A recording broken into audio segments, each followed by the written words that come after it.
Македонски светители. Месец август. Светите пречистански преподобномаченици Евнуви, Пајси и Аверкии се празнуваат на 2 август Нов стил или 20 јули Стар стил.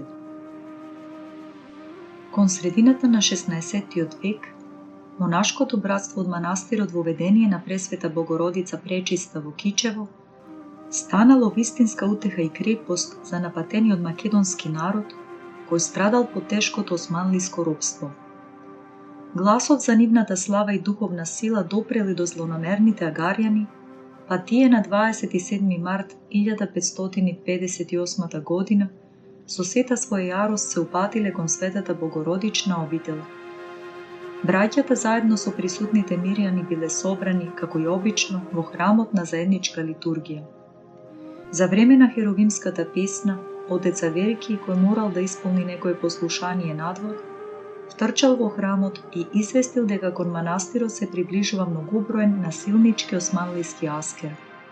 Тогаш преподобниот старец Евнуви, заедно со уште двајца монаси Пајси и Аверкии, подготвени да примат маченички венец, останале во манастирот, а останатите монаси и мирјани заминале во шумата и таму пронашле безбедно место за да ја довршат литургијата.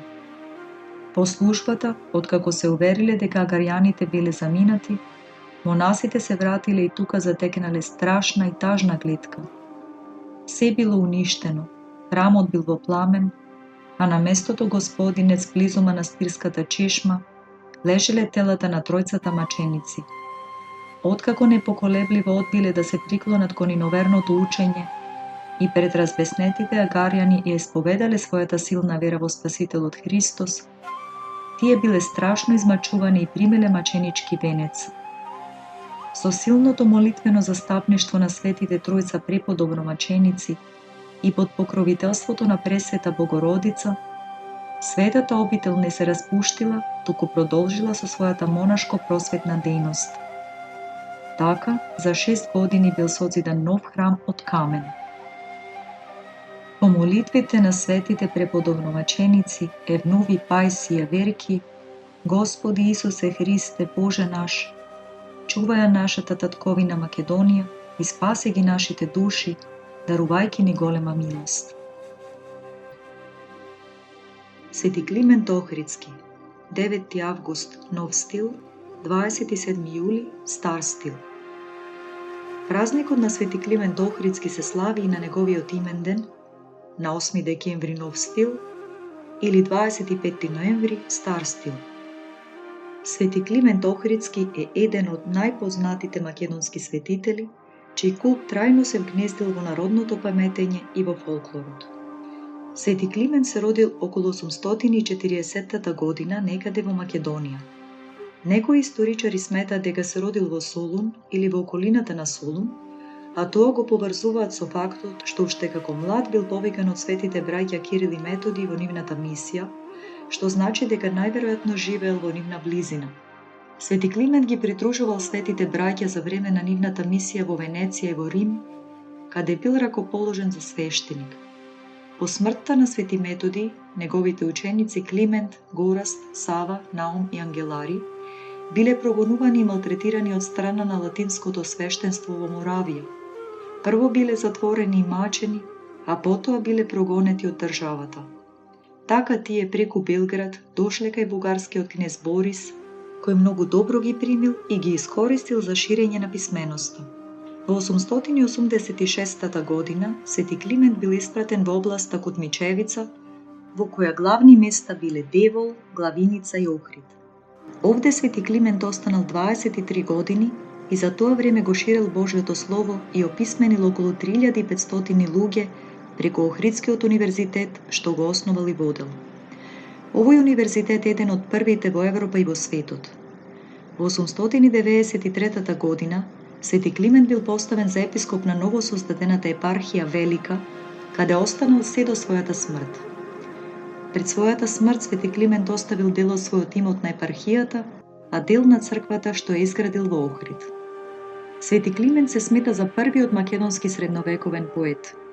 Тој составил низа беседи, молитви, химни, похвални слова и други псалмоподобни творби во чест на Господ Исус Христос, Пресвета Богородица, Свети Јован Крстител и други светители. Сепак неговото најзначајно дело е создавањето на кирилицата. Денес со ова писмо пишуваат неколку десетици народи, меѓу кои македонците, бугарите, србите, црногорците, русите, украинците, белорусите, татарите, чечените, чувашите, абхазите, молдавците, туркменците, узбеците, јакутите, осетите, казахстанците, гагаузите, карелците, киргистанците и други. Постојат голем број преданија и легенди за чудесата што ги правел Свети Климент, за кои досега многу е пишувано во нашата наука. Овој светител денес е прифатен како патрон на Македонската православна црква. Огромна е неговата улога во ширењето на христијанството и на писменоста среде македонците, но и пошироко, а неговиот култ извршил големо влијание и во градењето цркви и манастири. Заслугата и величината на Свети Климент Охридски како духовник, мисионер, беседник, проповедник, богослов, учител, просветител и писател е огромна. Светителу Оче Клименте, моли го Бога за нас. Светите петточисленици Климент, Наум, Гораст, Сава и Ангелари се празнуваат на 9 август Нов стил или 27 јули Стар стил. На истиот датум кога се слави празникот на Свети Климент, се слави и празникот на светите петточисленици. Свети Гораст, Сава и Ангелари всушност се останатите ученици на светите браќа Кирил и Методи, кои ги придружувале Свети Климент Охридски и Свети Наум Охридски по патот од Моравија до Бугарија. Сите тие учествувале во моравската мисија, но биле прогонети од тамошните латински свештеници. Иако нема подетални информации за нивните житија, познато е дека пред својата смрт Свети Методи го поставил Свети Гораст за свој наследник. Сепак неговата понатамошна дејност по прогонството од Моравија не е доволно позната. Свети Ангелари пак, по смртта на Свети Методи во 885 година, откако бил прогонет од Моравија, дошол во Плиска, каде што набрзо потоа починал. Свети петточисленици, молете го Бога за нас. Свети Христодул се празнува на 9 август Нов стил или 27 јули Стар стил. Свети Христодул бил родом од Касандра крај Солун. Уште како дете дошол во Солун, каде го изучил шивачкиот занает. Како занаетчија многу патувал, продавајќи ги своите производи. Еден ден стигнал на островот Хиос. Таму купил дрвен крст и го донел во Солун, а потоа го дал на некој зограв да го наслика. Тогаш слушнал дека некој христијанин во градот сакал да помине во исламот. Го зел назад крстот, се уште ненасликан, и влегол среде толпата токму во времето кога се правеле церемониите за преведување на христијанинот во исламот. Тогаш Свети Христодул почнал да го убедува несрекниот христијанин да не се откажува од Христовата вера. Турците многу се налутиле и почнале да го тепаат преподобниот, а потоа го однеле на суд. Судијата почнал да го убедува да го прими исламот, а Свети Христодул му одговорил: "Ајде ти напушти го исламот па стани христијанин." Тогаш судијата наредил да го тепаат и да го влечат врзан по улиците. На крајот бил обесен пред црквата Свети Мина во Солун. Тоа се случило во 1777 година. Овде е важно да се спомене дека во 18 век во Македонија владеела вистинска анархија, предизвикана од слабењето на Османлиската империја. Најзначаен настан на црковен план во тоа време било укинувањето на Охридската архиепископија во 1767 година, 10 години пред маченичката смрт на Свети Христодул. Свет маченику Христодул, моли го Бога за нас. Света Теодотија и незините 3 деца. се празнуваат на 11 август, нов стил, или 29 јули, стар стил. Во незиното кратко житие читаме дека света Теодотија била вдовица со 3 деца и дека живеела во Солун. Заедно со свети Атанаси му служела на Бога и ја проповедала Христовата вера. За време на владењето на Диоклецијан, света Теодотија и незините 3 деца биле осудени на смрт и биле живи фрлени во запалена печка. Така нивните свети души се вивнале во својата небесна татковина. За овие маченици од Солун може само да се заклучи дека биле погубени или во 3-тиот или во почетокот на 4-тиот век. Доказ за ова е спомнувањето на римскиот цар Диоклецијан, кој владел од 245 до 313 година. Свети маченици, молете го Бога за нас. Светите маченици Тријантафил Солунски и Спасо Родовишки се празнуваат на 21 август по нов стил или на 8 август стар стил. Свети Тријантафил беше родом од Загора, а свети Анастаси, Спасо, од селото Радовиш од Струмичката епархија. Обајцата беа македонци, обајцата млади и прости луѓе, но љубовта Христова им беше помила од светот и од животот. Животот го дадоа, но Христа не го изневерија. За Христовата вера пострада од турците, и тоа Тријантафил во Цариград 1680 година, а Анастаси во Солун 1794 година. Свети Анастаси се родил во древниот Тивериопол, Струмица, во селото Радовиш. Неговите родители го упатиле во светата вера, а со цел чесно да го заработува своето парче леп, го дале да изучи оружарски занает. На 20 годишна возраст заминал во Солун во посета на својот поранешен учител мајстор. Мајсторот пак имал неколку турски одежди и сакал да ги продаде на луѓето без да плати данок, тоест царина за нив. Така го наговорил својот ученик да облече еден од тие костуми и така облечен да излезе од градот, велејќи му: во оваа облека си како вистински турчин. Ученикот пробувал да го одврати од намерата својот учител, но од добродушност и желба да му угоди на учителот се согласил да го стори бараното.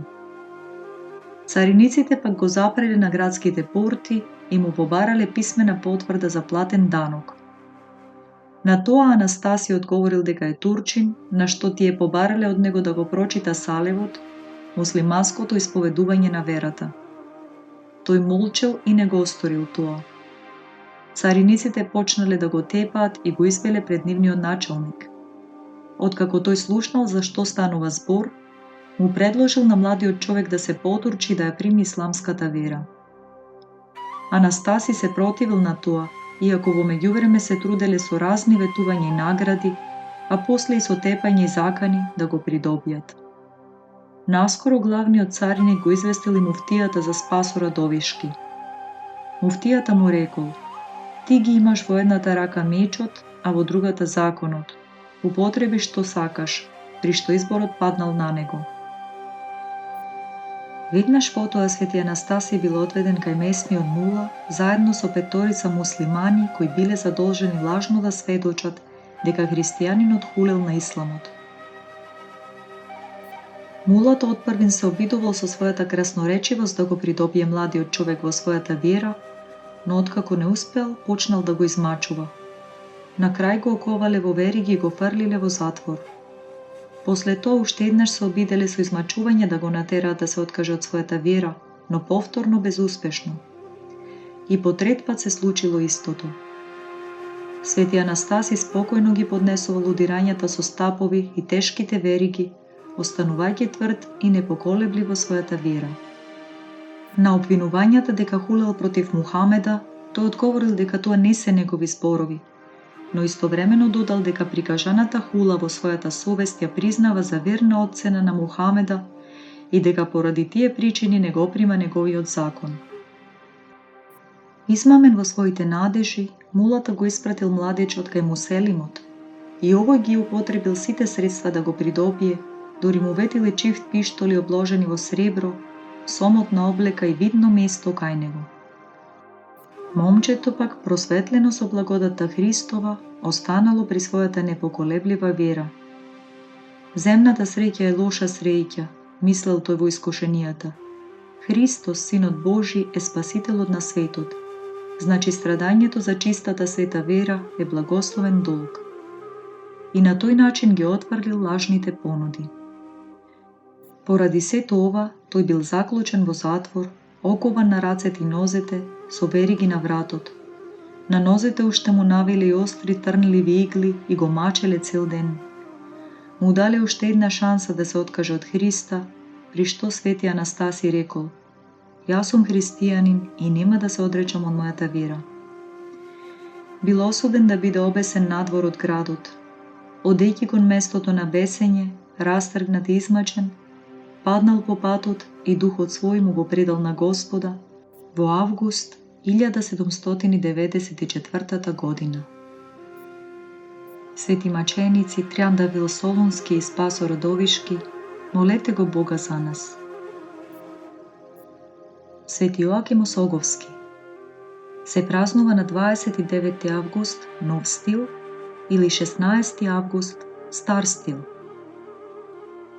Свети Јоаким Осоговски живеел во исто време со Свети Јован Рилски, Свети Прохорчински и Свети Гаврил Лесновски. Свети Јоаким Осоговски се восхитувал од подвизничкиот живот на Свети Игнатий Богоносец. Еден ден тргнал кон планината Осогово за да се подвизува таму. Првата вечер стигнал во селото Градец, каде бил примен во домот на некој благоверен и богат болјар.